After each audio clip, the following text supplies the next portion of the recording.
তুমি তাড়াতাড়ি যাও না, ওই বাচ্চাটাকে ধরে নিয়ে এসো, না হলে যে মরে যাবে। তাড়াতাড়ি যাও গো, ওই বাচ্চাটাকে এনে আমার কাছে দাও। না জানি কোন বাবা মায়ের আদরের সন্তান। এরপর তারা সেই বাচ্চাটাকে নিয়ে তাদের কলাগাছের বাড়ির মধ্যে যায় আর সেই বাচ্চাটাকে অনেক আদর করতে থাকে। কত ফুটফুটে মিষ্টি একটা বাচ্চা, ঠিক আমার মিনার মতো দেখতে।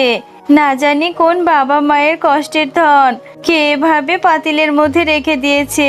এই বাচ্চাটাকে আল্লাহ অশেষ রহমত করেছে, না হলে কি এভাবে বেঁচে থাকতো? মা, তাহলে তো ভালোই হলো, আল্লাহ আমাকে একটা বোনও দিয়েছে। আমি এখন থেকে ওর সাথে খেলা করব। আমার একটা বোন হয়েছে, আমি অনেক খুশি হয়েছি মা। ভাই মুন্নি, মন্টু, আমাদের একটু তোদের কলাগাছের বাড়িতে জায়গা দে না বোন। আমরা তোদেরকে কত অবহেলা করেছি, আমরা যে ডুবে মরে যাব।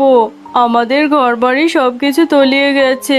কেন বাঘিনী মামি, তোমরা না আমার স্বামীকে কত কিছু বললে? আমরা পাগল হয়েছি, তাই এই কলাগাছের বাড়ি বানিয়েছি। দেখলে তো, আজকে তোমাদের এই কলাগাছের বাড়িতেই আসতে হলো।